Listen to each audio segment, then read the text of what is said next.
Bukan syirik kecil Bapak Ibu, syirkul akbar, syirik yang bisa mengeluarkan pelakunya dari Islam dan membatalkan seluruh amal solehnya. Ini syirik besar, nggak boleh. Itu baca Quran. Kalau memang baca Quran itu di kuburan itu baik, kalau memang itu perbuatan baik, siapa yang pertama kali ngajarkan kita kebaikan? Kata Imam Nawawi jamaah dalam kitab Riyadhus Shalihin, qala Syafi'i, itu langsung yang di tengah saja. Qala Syafi'i rahimahullah, berkata Imam Syafi'i rahimahullah, wa yustahabbu, ini Pak, kata Imam Syafi'i, disunnahkan, dianjurkan an yaqra indahu, untuk membaca di sisi kuburan. Indahu ini di kuburan, karena itu babnya bab ba'da dafnihi, bab tentang menguburkan mayit. Disunahkan membaca di sisi kuburan. Apa yang dibaca? Syai'un minal Quran, untuk membaca ayat-ayat Al-Quran. Syai'un minal Quran itu ya bisa Fatihah, bisa ya Yasin. Wa in khotamu, tapi seandainya khatam 30 juz khatam Al-Qur'ana indahu, di sisi Quran, di sisi apa, kuburan tadi, karena hasanan, itu lebih bagus. Hasan, bagus. Berarti Imam Syafi'i itu pengen mengatakan baca Quran di kuburan itu boleh dan sampai pahalanya. Assalamualaikum warahmatullahi wabarakatuh. Alhamdulillahilladzi arsala rasulahu bil huda wa dinil haqq liyudhhirahu 'ala ad-dini kullih wa kafa billahi shahida. Asyhadu an la ilaha illallah wahdahu la syarika lahu wa asyhadu anna Muhammadan abduhu wa rasuluh. Allahumma shalli 'ala sayyidina Muhammad wa 'ala ali sayyidina Muhammad. Pemirsa yang dirahmati Allah Subhanahu wa taala, telah kita simak tadi yaitu penyampaian dari dai Salafi Wahabi yang bernama yaitu Abu Aslam. Abu Aslam ini menyatakan bahwasanya membaca Al-Quran di kuburan ini dianggap sebagai syirik akbar, yaitu syirik yang besar. Jadi kata Abu Aslam Al-Wahabi ini, membaca Al-Quran ini mengandung kesyirikan, bukan syirik yang kecil, tapi ini adalah syirik yang besar. Ini kata dai Salafi Wahabi. Nah, di sini akan kita jawab bahwasanya ternyata membaca Al-Quran di kuburan ini menurut mayoritas ulama ini diperbolehkan. Ya, jadi Abu Aslam Al-Wahabi ini tidak tahu tentang dalil membaca Al-Quran di kuburan, sehingga sangat minim sekali referensinya, minim sekali pemahamannya tentang dalil-dalil, sehingga tidak mengetahui tentang bagaimana kebolehan membaca Al-Quran di kuburan.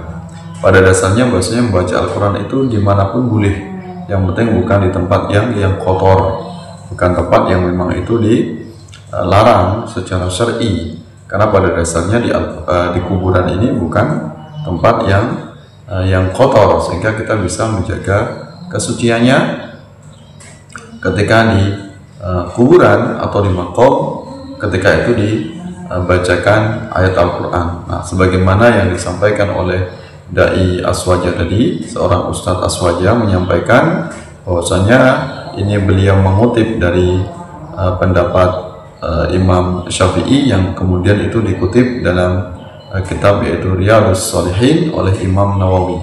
Jadi Imam Nawawi, ulama Syafi'iyah, kemudian ini mengutip dari pendapat Imam Syafi'i, yaitu tentang kebolehannya membaca Al-Quran di kuburan. Ya, membaca sesuatu, apakah itu satu ayat, apakah dua ayat, itu sudah mengandung kebaikan dan itu sampai kepada mayit pahalanya, apalagi kalau kemudian menghatamkan Al-Quran 30 juz, itu sangat utama. Ya, kalau kita mampu maka itu sangat dianjurkan sekali, ya, kalau seandainya kita mampu untuk menghatamkan 30 juz. Ya, karena satu surat, dua surat, apalagi kemudian sampai beberapa surat atau mungkin beberapa juz, itu sudah mengandung keutamaan, apalagi kalau kemudian ini dibaca 30 juz. Nah, kemudian ini juga akan kita tambahkan agar dari Salafi Wahabi tadi yang bernama Abu Aslam ini semakin faham tentang dalil membaca Al-Quran di kuburan, dan juga umum untuk seluruh dai Salafi Wahabi yang kebanyakan mereka ini rata-rata ini tidak memahami dalil tentang kebolehan membaca Al-Quran di kuburan.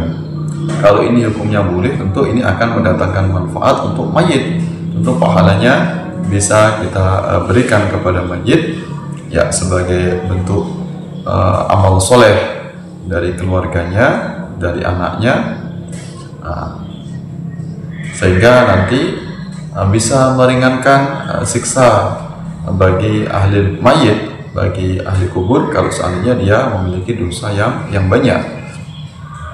Kalau dia ahli ibadah, maka ini sebagai bentuk tambahan agar dia mendapatkan nikmat kubur, mendapatkan kasih sayang Allah ketika dia di dalam kubur. Nah, ini ada dalil yang lain yang ini mendukung tentang pendapat mayoritas ulama tentang bolehnya membaca Al-Quran di kuburan.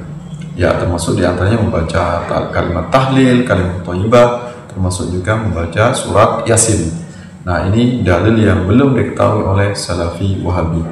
Nah, ini dalam kitab yaitu Mausu'ah Al-Fiqhiyah ya Al-Kuwaitiyah, ini disampaikan mayoritas ulama mazhab Hanafiyah, Syafi'iyah, dan Hanabilah berpendapat bahwa qiraatul Quran atau pembacaan Al-Quran di kuburan tidak makruh, tetapi justru dianjurkan.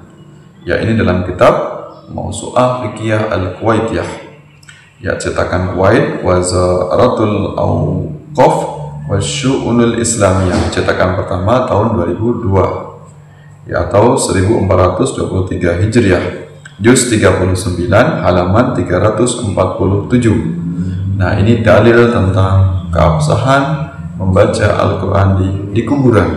Nah, ini kebanyakan dari Salafi Wahabi ini salah sangka ketika orang baca Al-Quran di kuburan, mendoakan ahli kubur, ini dikiranya meminta kepada kuburan, dikiranya meminta kepada orang yang sudah mati.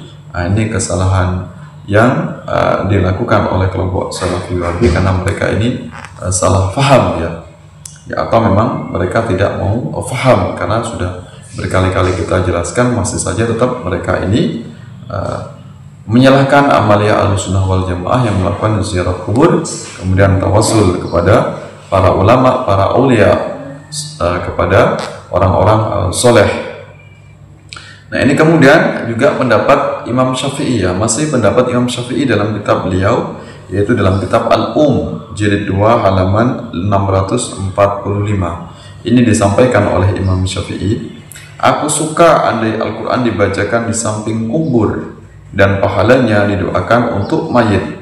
Tak ada doa tertentu dalam waktu tersebut. Artinya tidak ada doa yang khusus. Artinya kita boleh mengambil doa apa saja, apakah itu doa dari baginda Rasulullah SAW, ataukah itu juga doa yang bersumber dari Al-Quran. Ya, kita pilih doa-doa dari Al-Quran, doa dari sunnah Rasulullah SAW, ataukah itu langsung kita khatamkan tadi, sebagaimana ya pendapat dari Imam Syafi'i yang dikutip oleh Imam Nawawi tadi, kita khatamkan 30 juz Al-Quran, itu juga merupakan kebaikan, ya akan mendatangkan pahala bagi yang membacanya dan mendatangkan kebaikan, manfaat bagi orang yang sudah mati, bagi orang yang sudah wafat. Nah, ini penjelasannya dari ulama-ulama yang memang memiliki kapasitas keilmuan yang mendalam, ilmu yang luas, bahkan ini lintas madhab, ya bukan hanya pendapat dari kalangan Imam Syafi'i atau Syafi'iyah, tapi juga mayoritas ulama dari Hanabilah, yaitu mazhab Hambali, kemudian mazhab Hanafi, ini juga mendukung dari apa yang menjadi pendapat mayoritas Imam Syafi'i, ya.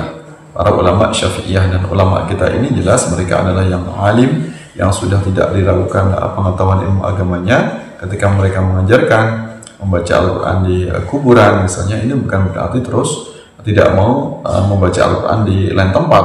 Artinya ini boleh-boleh saja dimanapun berada, apakah itu di rumah, apakah itu di musola, apakah ini di majelis pengajian, apakah ini di masjid misalnya, dimanapun tempat, selagi itu terjaga kesuciannya, termasuk diantaranya di kuburan, maka ini jelas boleh-boleh saja kita mengamalkannya.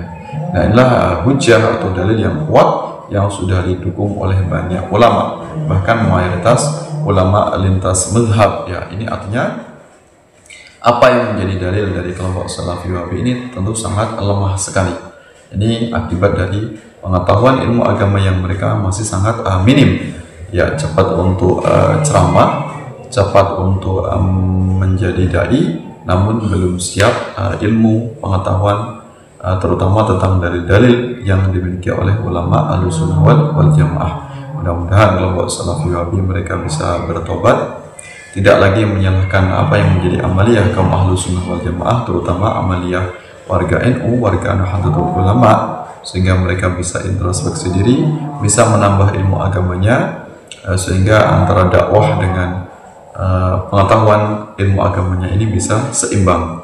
Kalau pengetahuan ilmu agamanya cukup, ketika dia dakwah tentu akan menebarkan kedamaian, ya tentu akan mendatangkan manfaat. Ini sangat berbahaya sekali ketika pengetahuan agamanya dari kelompok Salafi ini masih sangat minim, namun mereka terlalu cepat-cepat berburu untuk berdakwah, sehingga tidak nyambung, tidak seimbang antara pengetahuan agamanya dengan semangat dalam berdakwah. Wallahu a'lam bishawab. Allahumma waffiq ila aqwamit thariq. Assalamualaikum warahmatullahi wabarakatuh.